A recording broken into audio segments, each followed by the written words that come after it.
The way the story goes, the two priests were talking about what to preach at the upcoming feast of the Holy Family. And one of them said, well, you could use what I did last year. I kind of played a little trick on the congregation. He says, you could try it out if you think it would work. He said, what I did is I stepped into the pulpit and I had a big trophy.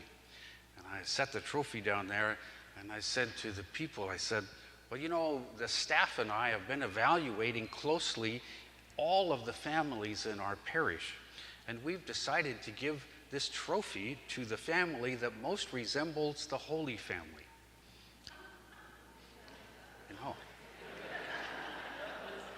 And the other guy says, well, what happened?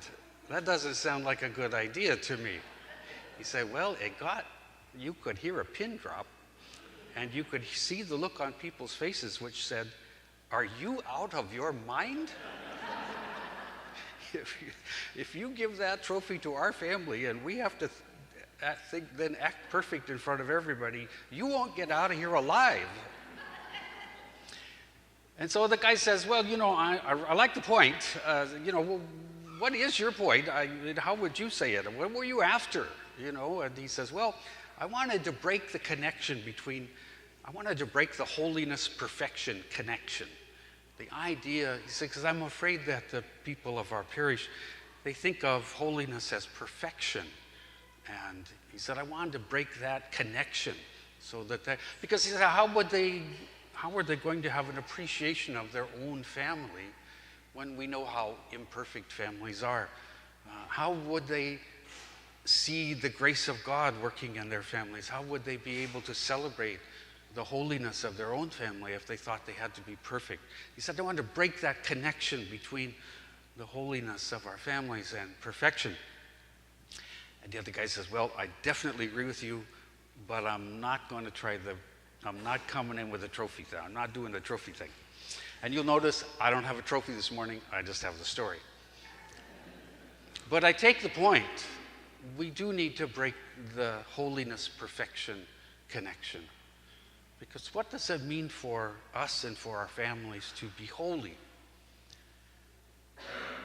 Who are we anyway? You know what it is to be a human person.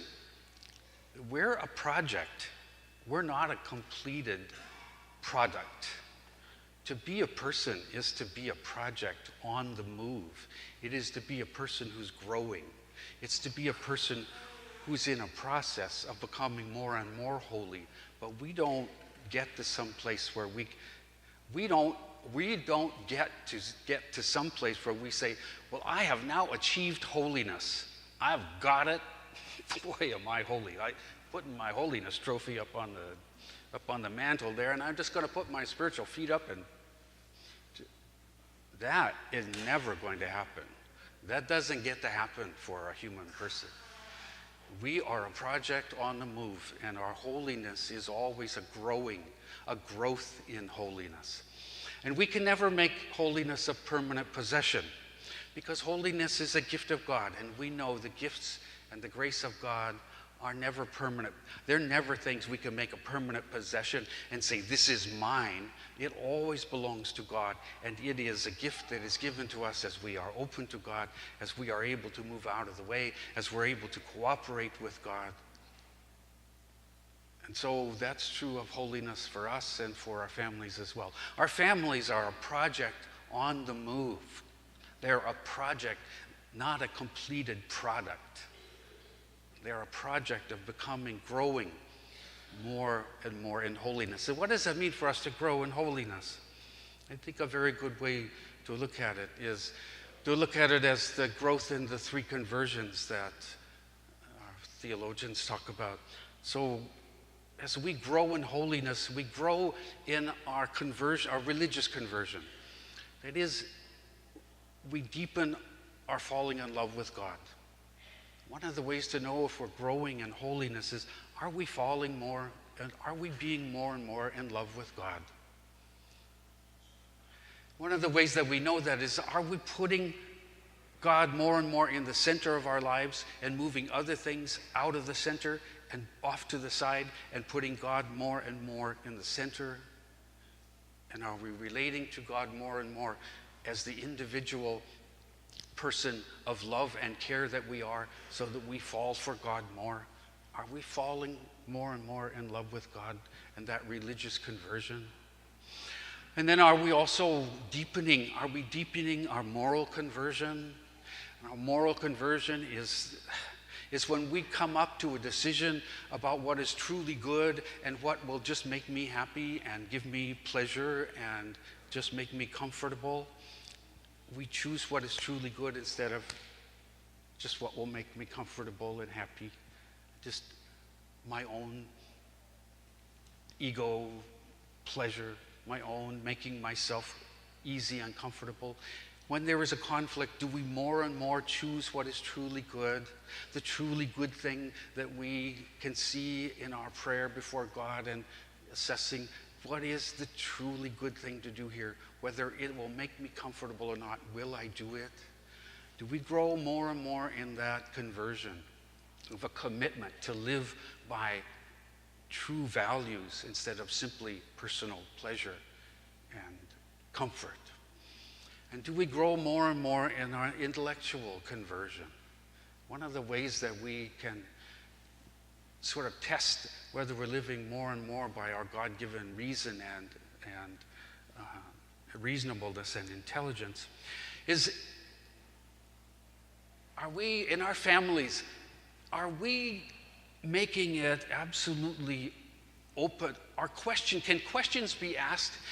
Have we not killed the spirit of wonder so that people are free to ask questions, any question?